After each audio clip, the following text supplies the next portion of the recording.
はい、ってわけで皆さん、こんにちは。こんばんは、のびチューブです。久しぶりに動画の投稿になるんですけども、今回はいつも3すくみっていう僕が鉄拳講習で使うときに、教えているものの、英語字幕にして本日はやっていきたいと思いますので、よろしくお願いします。生放送しながらの、配信になっていますので、視聴者からのコメントも、全部読み上げたりしながら Q&A 形式で答えながらやっていきたいと思います。はい、よろしくお願いします。というわけで、3すくみ、3つ言ってきますね。置き技。多分これ英語で言うと with punish。違う、スカカクが with punish。わかんねえけど。I can speak, English a little. Sorry. 置き、スカ。攻め。要は攻めっていうのは2択になるんですけども、これどういう読み合いかっていうと、じゃあまず2択っていうものの説明していきたいと思います。まず見ててください。上段技。中段技。要はミドルって書かれてる技。下段技。ハイ、ロー、ミドル。違う、ハイ、ミドル、ロー。この3つが、鉄拳で言える基本的な打撃技になります。でですね、例えばなんですけど、よく結構質問で、2択をかけるには上段と下段は2択ですかっていうのを俺質問したときに、はい、そうですっていう方結構いるんですけど、これ、気をつけてね。どういうことかっていうのを説明します。はい。上段技はしゃがめます。下段技はガードができます。ってことは、こういう状態になったときは、中段技が当たります。逆に言うと、見ててくださいね。上段技はガード、中段技ガード、ごめんなさい。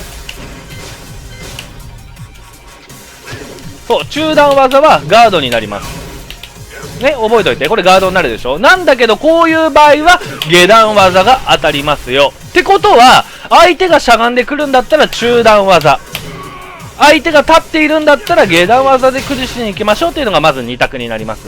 で、ここで2択のポイントなんですけど、2択って例えばですけど、コマンドリストを見ます。初心者の方が。こういう風にいろんな技を見てった時に、例えば、ジャブ、ロー、これ2発目下段じゃんと思ったんだけど、連続技じゃんの技で2発目下段っていうのは2択としては通用しません。相手が知ってさえいれば、その2発目をさばいたりガードすることができます。じゃあ、どういう技がいいのかなってなった時に、これ中だとか、例えば、これミドルだとかっていう風にどんどん自分の技を見ていって、例えばこれ見てください。下段からで相手がダウンっぽい技でこれ地上で繋がってるとか空中コンボになってる、じゃあこれ下段で使おうみたいな風に、自分のキャラを使う際は覚えておくこと結構大事になります。例えばなんですけど、ポールの2択、これも2択っていうものの分類の中でリスク大、リスク中、リスク小の3つに分けて、まず説明します。リスク大の2択。例えば、相手のフェンウェイ。見ててくださいね、この技。ワンコンボでここまで減らせるリスク大きな技の下段。これリスク大でリターンも大。なんですけど、ガードされてしまうと、何でも入ります。こういう風にお釣りが返ってきちゃうぐらいダメージが返ってきちゃいますね。はい。じゃあ水の中段のリスク中、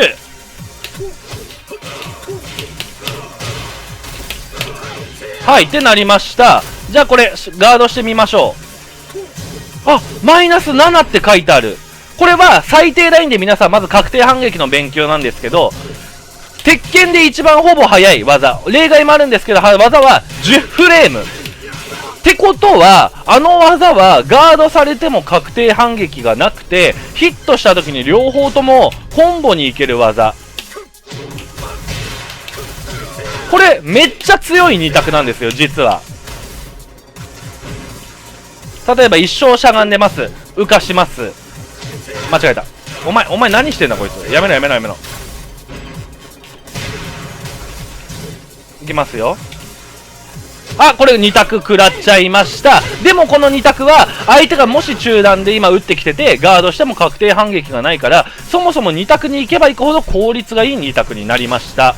でもこの2択の欠点が1個ありまして、例えばこの距離見ててください。当たりません。これちょっと待ってくださいね。もう一回いきますよ。はい、ここですね。はい、当たりません。当たりません。ってことは、2択をする際には、皆さん覚えておいてください。必ず近づかなきゃいけません。例えばポールもそうなんですけど、こんなとこで下段打っても当たんないんですよ。こんなとこで中段打っても当たんない。こんなとこで下段打っても当たらない。ってことは、2択をする際っていうのは必ずしも近距離に入らなきゃいけないの。こういう風に。こういう風に2択をかける際は、中に入ってから2択をかけることっていうのが大事になります。で、さっき説明した通り、ポールのじゃあリスク大きな技。はい、これがガードされたら浮いてしまいます。でも当たって43減りました。じゃあ次の中段はと思って、相手がしゃがんでくるなと思ったら、ライト用でも何でもいいです。ね、65減りました。じゃあ、ここで1個質問なんですけど、もしこの2択が近距離で、うわ、来るなと思った時に、立つかしゃがむか。簡単じゃない？これ簡単だよね。43。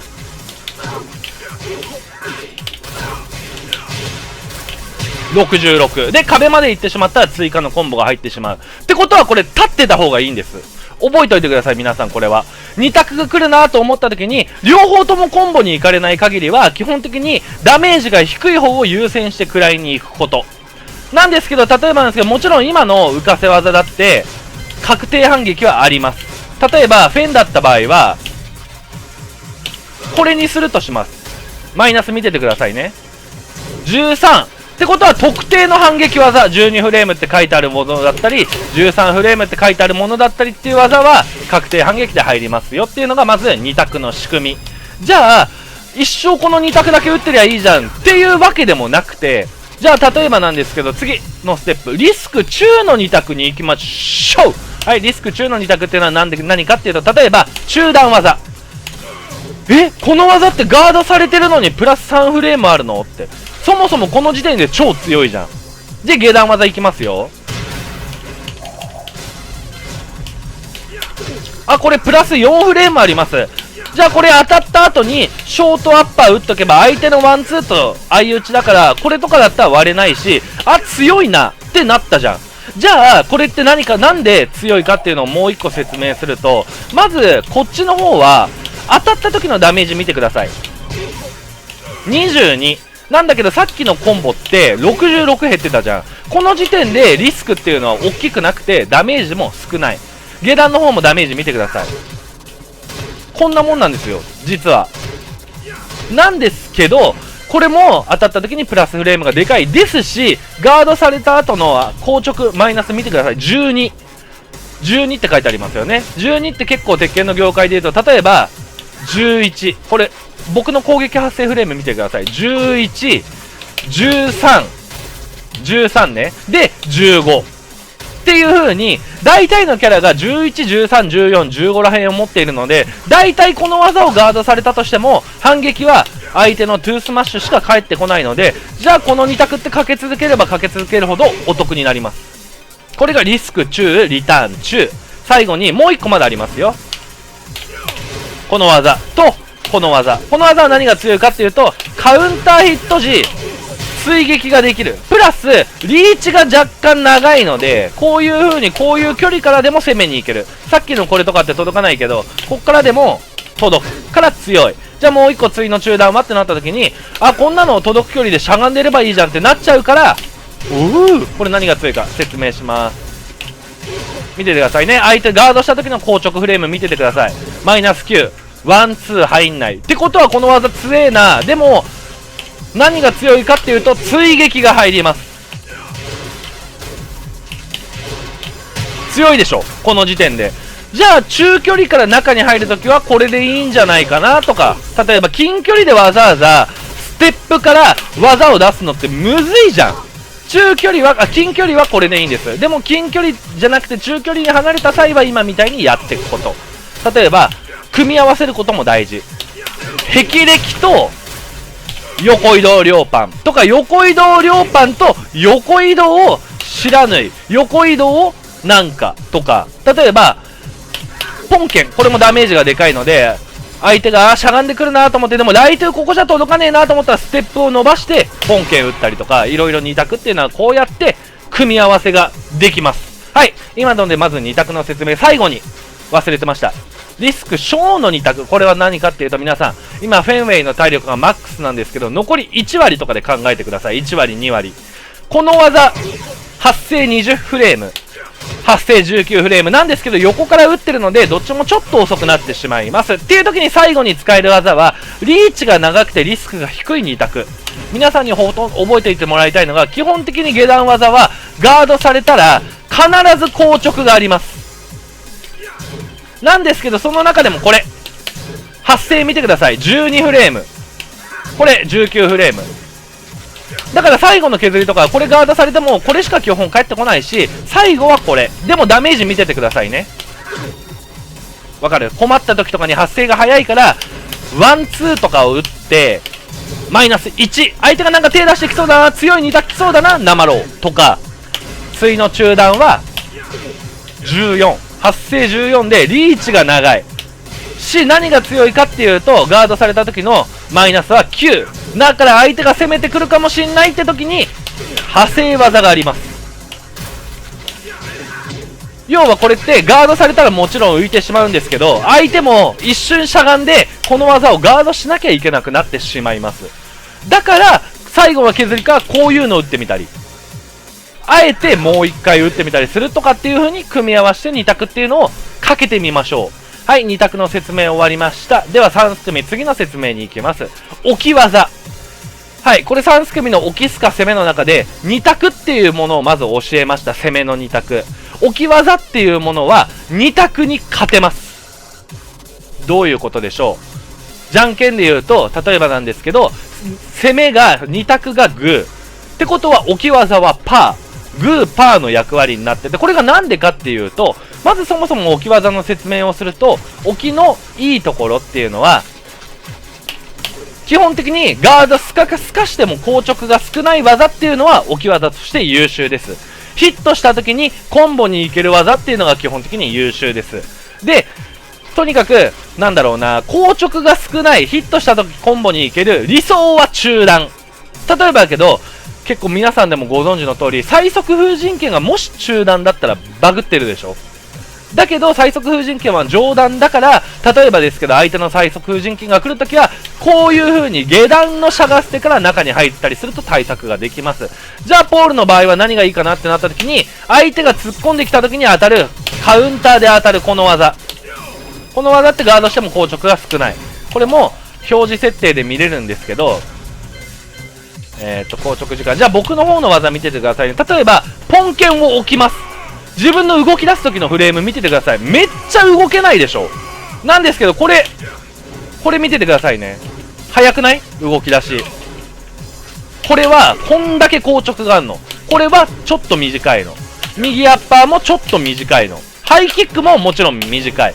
ハイキック、右アッパー、ここら辺っていうのがかなり置き技としてじゃあポールは適してますっていうのが今ので分かりました。はい、じゃあなんで置き技は2択に勝てるのかっていう説明を今からしていきます。例えばなんですけど、さっきも述べた通り2択をかける際、基本的に近づかなきゃいけない。だからこんな距離から2択をかけに行くことっていうのは基本的にはできない。だから中に入るときっていうのは、例えばこういう風に打ったり、こういう風に中にじゃあ詰めるとします。1回2回っていうのをじゃあ今から相手に連打させますね。いきますよ。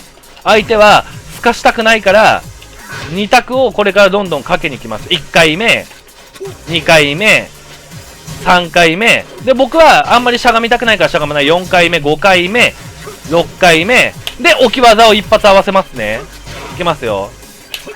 あ、ごめんなさい、今うまいですこの人。はい、もう一回いきます。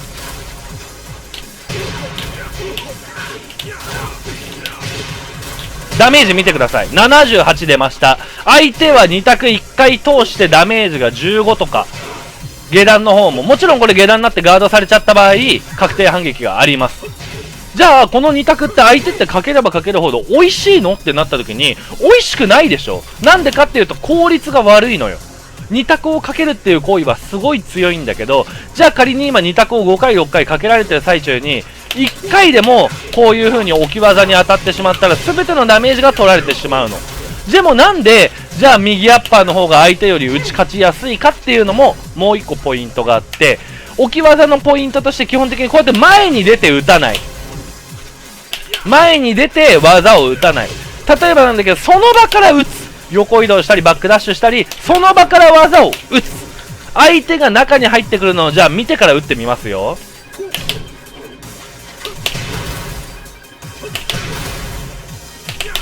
はい、今のは勝てました。負けるっていう風に見てから打つことは絶対できない、人間の体では。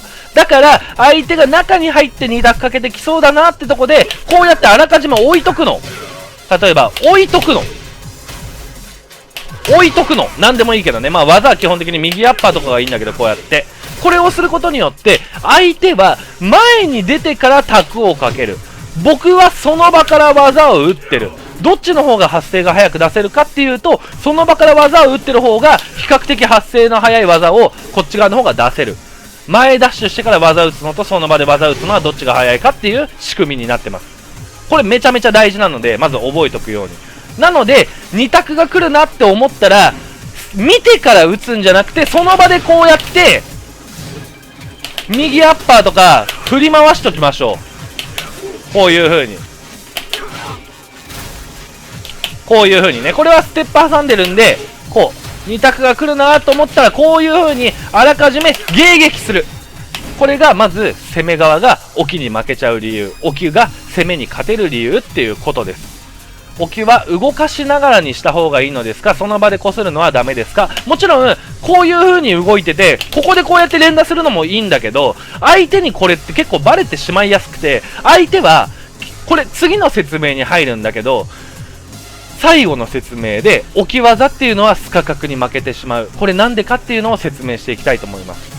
その時に技をこういう風に横移動したりバックダッシュしながら打つことによって相手ってちょっとでもその距離を間違えやすくなるのよ。だから置きっていうのはその場で打つっていうよりも基本的にこういう風に横移動とかバックダッシュとかで自分の相手が入ってくるスペースを作って打つ。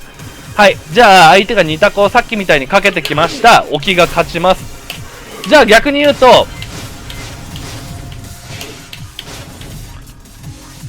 相手は2択をかけてきませんでした。例えばってなった時にこれどうなってる、このジャブの後来るなと思った時に置いた、はい、目の前でスカってるんです。ここが最後の置き技っていうのがスカ角に勝てるポイント。例えばなんですけどフェンだった場合じゃあ何でもいいんですけど、技を置きますね。相手が来そうなタイミングで撲面将。例えば負けちゃいました。でもこの技が置き技で来るなって思ってたらパニッシュって出てるでしょ。待ってる、打つ。その場で打ってるんだったら待ってる、打つ。でこのスカ角の時のポイントも大事なのは、まずワンボタンとかワンコマンドとかはいらない。その場から技を打ってスカが取れる置き技とかスカ角のコンボに行ける技が理想。例えばポールだった場合はライトとかなんだけどリーチが短いじゃん。リーチが短いのだからアスカとかの鬼殺しはすごい強いの。じゃあポールだった場合の理想は裏ハヤテ、これ浮かせられるから。次の理想は本剣、リーチが長くてダメージ高いから。最後は何でもいい。発生が早かったら基本的に早く入れやすいから技をね。これは基本的に自分のもし無理だなと思ったらワンツーでもいいし、無理だなと思ったら硬直生かして2択をかけに行ってもいい。 OK。 その中で1個じゃあポイントがあるとすれば、例えば今この場で打ちました。じゃあ今見てくださいね。ここで相手の技がスカった時にポールのこれ見てください、裏ハヤテ、これがここで隠るでしょうか。ここは隠る、見ててね。じゃあここは見ててくださいね、隠んないね。ってことは相手はじゃあ例えばなんですけど動きながら打たれましたってなった時にこうやって距離調節してて、こういう風に距離が相手が下がるんだったら追って2択をかけなきゃいけなくなっちゃうから、距離調節が曖昧になっちゃうのよ。だから動きながら。なのに、その場で打ってしまうと、狙いやすくない？この距離を調節してればいいわけだから。っていうのが、スカ角の原理なんです。そう。で、例えばしゃがみ待ちでもいいんだよ。こういう風に。スカが取れる技だったら相手の置きを利用して、スカ角を待つってことができます。要は、スカ角にも種類がいっぱいあって、横スカ。例えば、見ててくださいね。これ、ガードしたらプライチあります、相手が。だから相手が有利なんですけど、これ横移動から技をすかすこと。次に、しゃがんでスカ角。これジャブからワンツーは割れません。プライチからなんで。だから、しゃがみでスカ角。で、最後に大事なのは、さっき言ったみたいな、置き技のスカ角。おお、すごいな、今の。っていうことです。これがうまく3すくみになってます。で、もう1個説明忘れてましたけど、2択がなんで最後、スカ角に勝てるのかっていうのをちょっと、これ、口では説明できないんですけど、例えばなんですけど、今ここで相手が置き技を打ってきました。僕は相手が置き技来るなと思った時に、絶対に相手の置き技がスカる距離で待ってます。相手の置きが来るのを待ってます。常に待ってます。そう。で、相手の置きが来たらスカ角を取ろうっていう意識なのよ。これ結構大事なの。こんな感じで何でもいいんだけど。だけど、逆に言うと、その間って、相手はもし置き技を打ってこなかった場合、俺は何をしてるかっていうと、相手の置き技をただ勘ぐって待って、動いて待ってるだけなの。ってことは、その間って相手は置きをしてきづらいから、来ないから、走ってって2択をかけに行くことができます。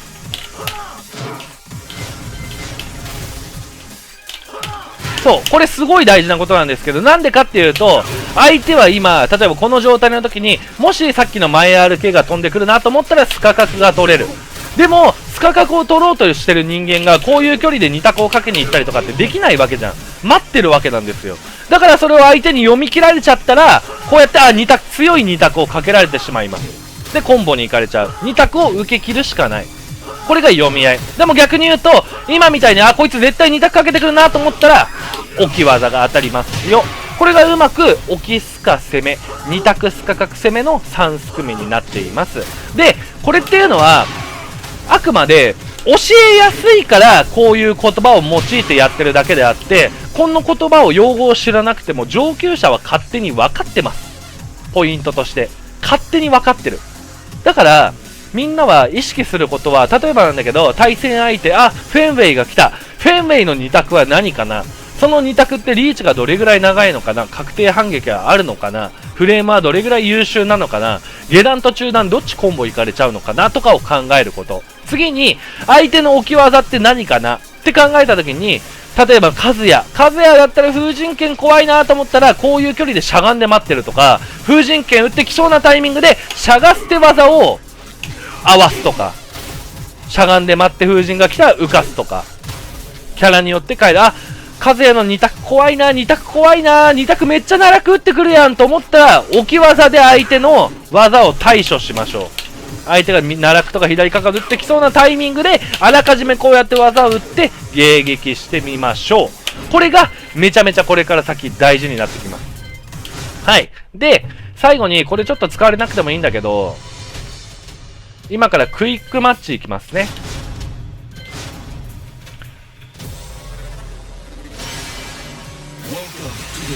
じゃあ例えばさっきのキャラクターの代名詞であるポールでちょっと一回クイックマッチいきます。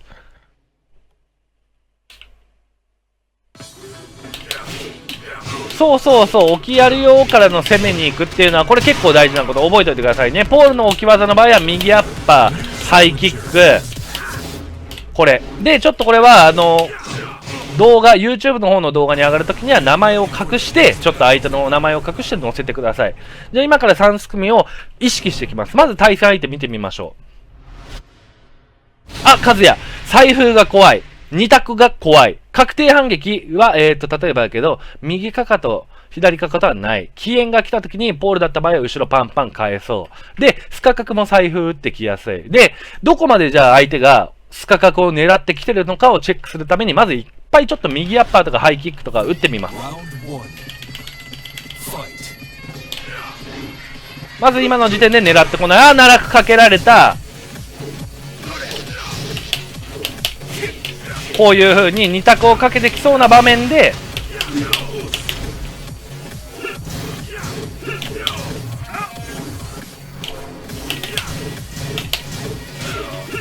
うまいよ。はい、今みたいにこれはまず置きのモードで、相手は今のうまく置きをかいくぐって攻めに来ました。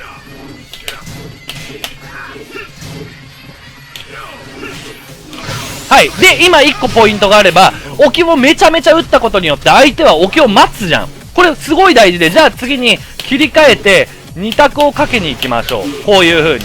で、2択から大ダメージ、壁際。はい、これ2択をかけてきやすいから、はい、2択。で、忘れた頃に置き技。これ最後にリスクが低い2択。リスクが中ぐらいの2択です。はい、まだ相手は多分置き技を警戒してくると思うんで、2択をちょっといっぱいかけてきましょう。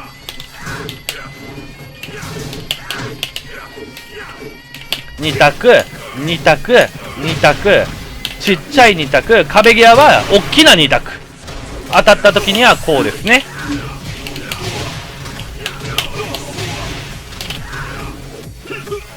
はい。で、これ最後はリーチが長い封じに当たらない技。ここでもしかすると相手は2択めっちゃかけてくるなと思って置き技を打ってくるかもしれないので、しゃがみ待ち。はい。これでしゃがみ待ちします。で、そろそろ相手は多分攻めてきたいから技を置いとく。はい。もう一回技を置いとく。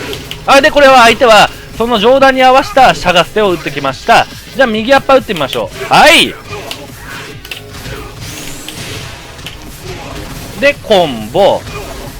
で、最後は、ちっちゃく削る。うまいですね。この時、2択、見ててくださいね。出し切る。今みたいに、これ結構すごい分かりやすかったと思うんですけど、相手は置き技を警戒してあんまり攻めてこなかった。だから、2ラウンド目に急に2択をかけに行けた。2択をかけに行けた時に、相手は技を置いてこなかった。じゃあ、俺が次どうやったら勝てるかっていうと、いっぱい攻めに行きながら、相手は、要所でダメージが取られだしたら2択をかけてくるタイプだから、そこで技を置こうっていう風に循環して対戦することができる。これが今の竜神隊の段位の読み合い。だけど、例えばですけど、獣団とか石板団、拳団位の人たちっていうのはおそらくこの読み合いっていうのをできてないと思うので、ここで差をつけてみましょう。